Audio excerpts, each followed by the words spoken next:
Capítulo 9. Revoluções do globo. Revoluções gerais ou parciais. Idade das montanhas. Dilúvio bíblico. Revoluções periódicas. Cataclismos futuros. Aumento ou diminuição do volume da Terra. Revoluções gerais ou parciais. 1. Os períodos geológicos marcam as fases do aspecto geral do globo, em consequência de suas transformações. Mas, excetuando-se o período diluviano, que traz as características de um transtorno repentino, todas as outras cumpriram-se lentamente e sem transição brusca. Durante todo o tempo que os elementos constitutivos do globo empregaram para tomar a sua posição, as mudanças devem ter sido gerais. Uma vez consolidada a base, não devem ter sido produzidas senão modificações parciais na superfície. 2. Além das revoluções gerais, a Terra sofreu um grande número de perturbações locais, que mudaram o aspecto de certas regiões. Como para as outras, duas causas para isto contribuíram: o fogo e a água. O fogo, seja pelas erupções vulcânicas que enterraram sob espessas camadas de cinzas e de lavas os terrenos circundantes, fazendo desaparecer as cidades e seus habitantes, seja pelos tremores de terra, seja pelos erguimentos da crosta sólida, refluindo as águas sobre as regiões mais baixas, seja pelo desmoronamento dessa mesma crosta, em certos lugares, sobre uma extensão mais ou menos grande, onde as águas se precipitaram, deixando outros terrenos a descoberto. Foi assim que surgiram as ilhas no seio do oceano, ao passo que outras desapareceram, que porções de continentes foram separadas e formaram ilhas, que braços de mar secados reuniram as ilhas aos continentes. A água, seja pela invasão ou recuo do mar sobre certos litorais, seja pelos desabamentos que, detendo os cursos d'água, formaram os lagos, seja pelo transbordamento e inundações, seja, enfim, pelos aterros formados na embocadura dos rios, estes aterros, recuando o mar, formaram novas regiões. Tal é a origem do delta do Nilo, ou Baixo Egito, do delta do Rhône, ou Camargue. Idade das montanhas. 3. Pela inspeção dos terrenos rasgados pelo soerguimento das montanhas e das camadas que se formam em contrafortes, pode-se determinar a sua idade geológica.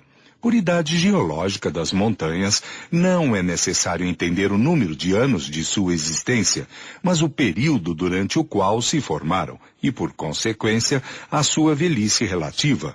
Seria um erro crer que essa antiguidade está em razão da sua elevação ou de sua natureza exclusivamente granítica, tendo em vista que a massa de granito, em se erguendo, pode ter perfurado e separado as camadas superpostas.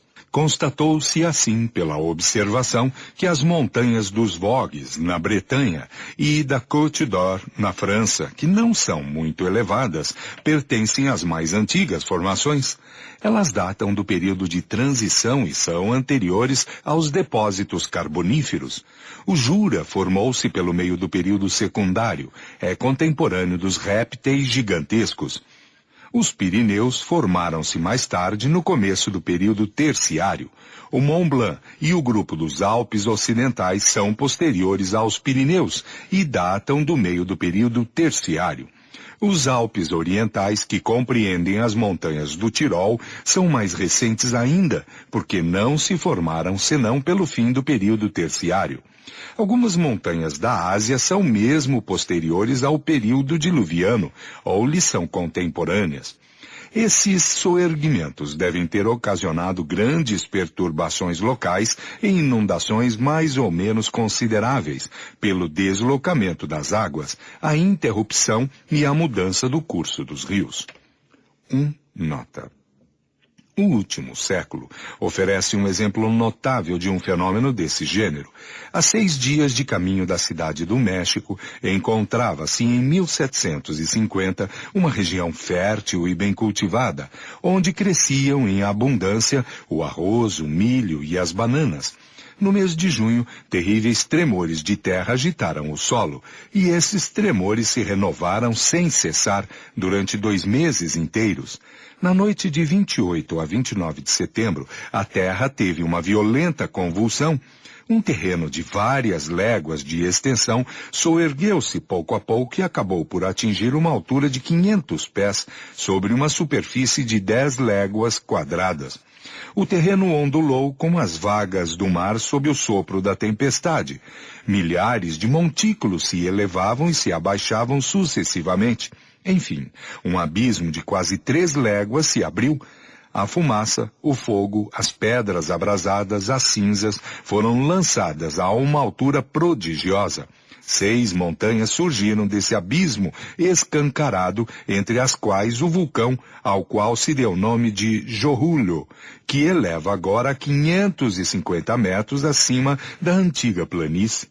No momento em que começava o tremor do solo, os 2 rios, Cuitimba e Rio São Pedro, refluindo para trás, inundaram toda a planície ocupada hoje pelo Jahuro. Mas no terreno que subia sempre, um abismo se abriu e os engoliu. Eles reapareceram a oeste, num ponto muito distante do seu antigo leito. Louis Figuier, La Terre, Avant le Déluge. Página 370, fim de nota. Dilúvio bíblico, 4.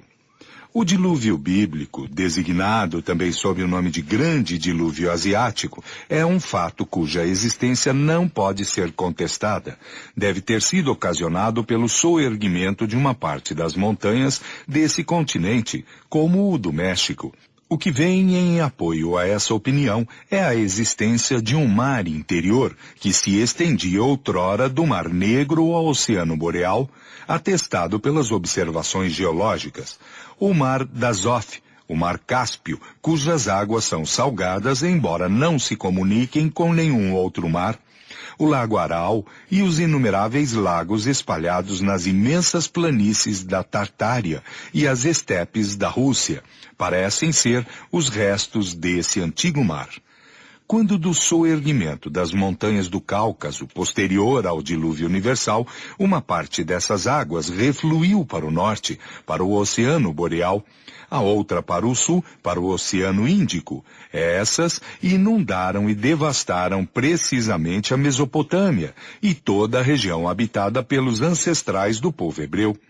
Embora esse dilúvio não tenha se estendido numa superfície bastante grande, um ponto hoje averiguado é que não foi senão local, que não pôde ser causado pela chuva, porque por abundante e contínua que pudesse ser, durante 40 dias, o cálculo prova que a quantidade de água caída não poderia ser bastante grande para cobrir toda a terra, até mesmo por cima das mais altas montanhas. Para os homens de então, que não conheciam senão uma fração muito limitada da superfície do globo e que não tinham nenhuma ideia de sua configuração, desde o instante que a inundação invadiu os países conhecidos, para eles deveria sê-lo em toda a terra. Se a esta crença se junta a forma figurada e hiperbólica particular ao estilo oriental, não será surpreso o exagero do relato bíblico. 5. O dilúvio asiático, evidentemente, é posterior à aparição do homem sobre a Terra, uma vez que a sua memória foi conservada pela tradição entre todos os povos dessa parte do mundo, que o consagraram em suas teogonias. 1. Nota. A lenda indiana sobre o dilúvio conta, segundo o livro dos Vedas, que Brahma, transformado em peixe, dirigiu-se ao piedoso monarca Vaivasvata. Ele lhe disse: o momento da dissolução do universo chegou, logo tudo o que existe sobre a terra estará destruído. É necessário que construas um navio no qual embarcarás, depois de pegar contigo os grãos de todos os vegetais. Esperar-me-ás sobre esse navio, e eu virei a ti tendo sobre a cabeça um corno que me fará reconhecer. O santo obedeceu, construiu um navio, nele embarcou e o ligou por um cabo muito forte ao corno do peixe. O navio foi arrastado durante vários anos, com uma extrema rapidez, no meio das trevas de uma tempestade pavorosa. e abordou, enfim, o cume do monte Himavat, Himalaia. Brahma recomendou em seguida a Vaivasvata para criar todos os seres e repovoar a terra. A analogia desta lenda com o relato bíblico de Noé é evidente. Da Índia passar ao Egito, como uma multidão de outras crenças. Ora, como o livro dos Vedas é anterior ao de Moisés, o relato que nele se encontra do dilúvio não pode ser uma imitação deste último. É, pois, provável que Moisés, que estudara a doutrina dos sacerdotes egípcios, auriu o seu entre eles. Fim de nota. E é igualmente posterior ao grande dilúvio universal que marcou o período geológico atual. E quando se fala de homens e animais antediluvianos, isso se entende desse primeiro cataclismo. Revoluções periódicas. 6. Além do seu movimento anual ao redor do Sol, que produz as estações, o seu movimento de rotação sobre si mesma em 24 horas, que produz o dia e a noite, a Terra